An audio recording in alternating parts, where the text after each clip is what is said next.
नमस्कार प्रिय दर्शकों व श्रोताओं, आप सभी का मेरे इस चैनल पर स्वागत है। जो भक्तजन मेरी वीडियो पर नए हैं तो चैनल को सब्सक्राइब जरूर कर लेना।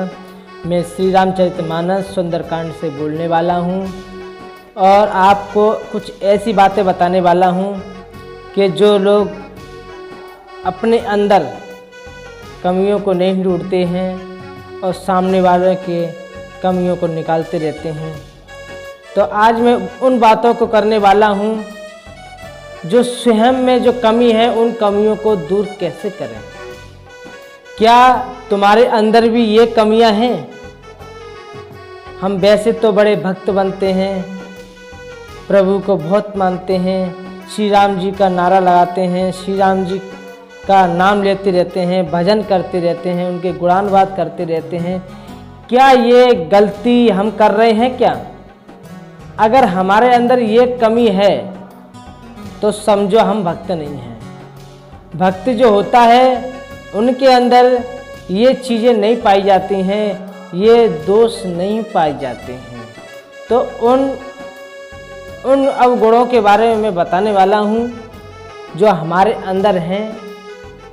उन गलत चीज़ों को कैसे दूर करें, तो मैं सुंदरकांड के माध्यम से कुछ बताने वाला हूँ। तो देखो, समझते चलना। एक बात और है, जैसे कि रावण था तो रावण भी शिव जी का भक्त था, शिव जी का भक्त था। और एक जनक जी है तो जनक जी भी शिव जी के भक्त थे। क्या इसके बारे में विचार किया कि परशुराम जी ने इस मन जो धनुष था शिव जी का वो किसको दिया? जनक जी को दिया। सबसे पहले वो रावण के पास गए थे क्योंकि वो रावण को ही जानते थे। फिर रावण को क्यों नहीं दिया और जनक जी को दिया?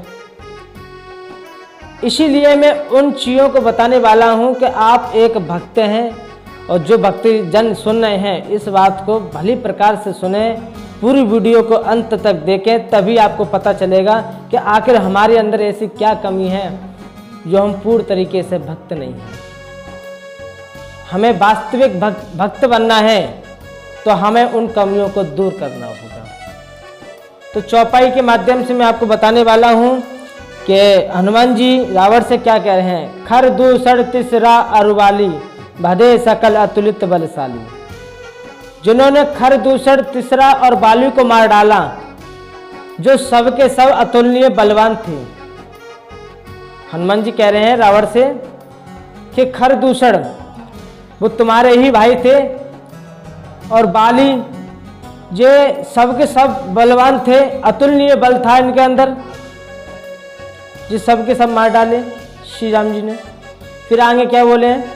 जाके बल लवेश ते चितव चराचर जारी, तास दूत में जा करी हरियाणा प्रिय नारी।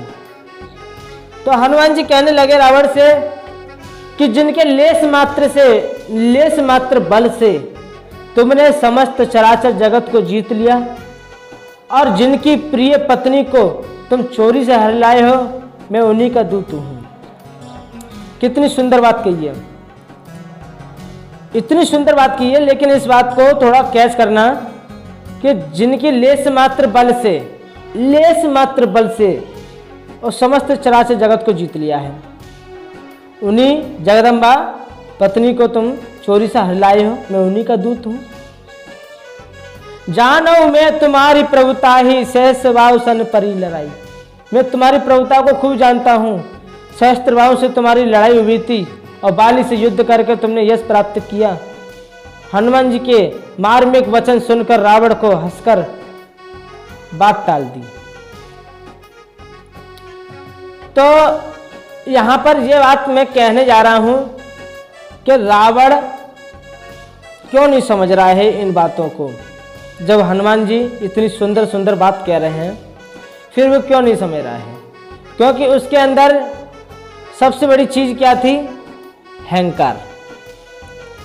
अहंकार का जो बीज होता है तो हमें सामने वाले की बात कम अच्छी लगती है, अपनी ज़्यादा कहना अच्छा लगता है। हम अपनी ज़्यादा कहते हैं लेकिन सामने वाले की नहीं सुनते। यह अहंकार का प्रतीक है। सामने वाले की बातों को सुनना चाहिए और फिर हम जो कर रहे हैं वो तो करेंगे, लेकिन सामने वाला जो कह रहा है वो सही है या गलत है, इस बात पर हमें पूर्ण तरीके से ध्यान देना चाहिए। जो सत्य बात है वो अपने आप दिख जाती है, लेकिन फिर भी जो अहंकारी वश होते हैं वो उन सत्य बातों को दबाना चाहते हैं और अपने जो बुराइयां हैं उनको छुपाते हैं। फिर यहाँ पे ये चौपाई है, एक और चौपाई है, जाके डर अति काल डराही, जो सुर हसर चराचर खाई, तासो बैर कबू नहीं कीजे, मोरे कहूँ जान की दीजे। तो हनुमान जी रावण से क्या कहने लगे कि जो देवता राक्षस और समस्त चराचर को खा जाता है वह काल भी जिनके डर से अत्यंत डरता है, उनसे कदापि बैर न करो और मेरे कहने से जानकी को दे दो।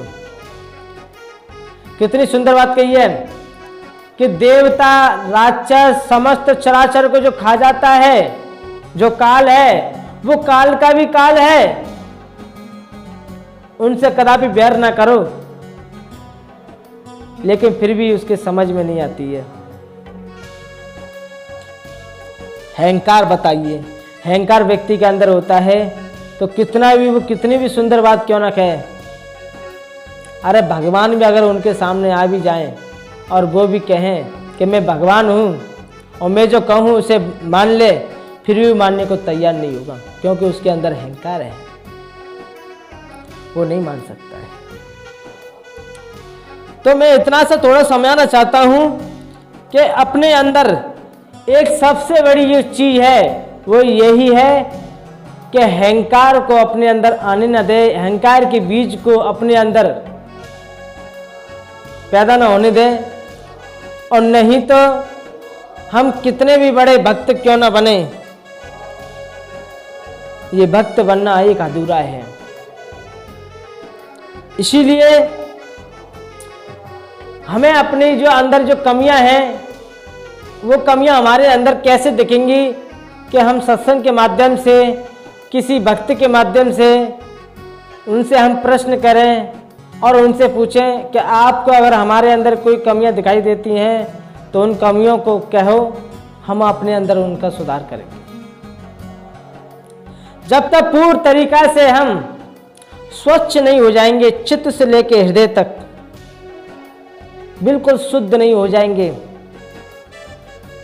आनंद मग्न नहीं हो जाएंगे, प्रभु की भक्ति में जब तक तन में नहीं हो जाएंगे, तब तक हमें अपनी कमियों को दूर करते रहने चाहिए, दूर करते रहने चाहिए। यही भक्त, सच्चे भक्त की एक निशानी है। तो मेरे प्यारे श्रोताओं, भक्तजनों, मैंने इस चौपाई के माध्यम से आपको जो कहा है वो यही समझाना चाहता हूँ कि अपने अंदर जो कमियां हैं, जो विषय हैं, काम, क्रोध, लोभ, मोह, अहंकार, इन चीजों को कैसे हटाना है। इन चीजों को हटाने के लिए हमें ज़्यादा से ज़्यादा आवश्यकता है प्रभु के भक्तों से मिलने की, उनसे वार्तालाप करने की और उनसे ये प्रश्न करने की हमारे अंदर जो कमियां तुम्हें दिखाई देती हैं उन कमियों को हमें बताओ और हम अपने अंदर सुधार करेंगे। क्योंकि सत्संग करने से जो कुछ भी कमी होती है अपने अंदर सब पता चल जाती है कि क्या कमियां हैं हमारे अंदर। सत्संग उन लोगों का होता है जो भक्त भगवान को अति प्रिय होते हैं। उन भक्तों से सत्संग करना अति सुंदर सत्संग होता है। तो मैं वीडियो को ज़्यादा नहीं बढ़ाना चाहता, थोड़ा सा ये कहा है मैंने, उन्हें थोड़ा अपने आप में मनन करना है, चिंतन करना है कि आखिर हमारे अंदर जो ये सारी कमियां हैं वो कैसे दूर हो सकती हैं। तो अपनी कमियों को खोजो। तो मेरे प्यारे श्रोताओं, भक्तजनों, आप लोगों को हमारी वीडियो कैसी लगी कमेंट बॉक्स में बताएं। जय श्री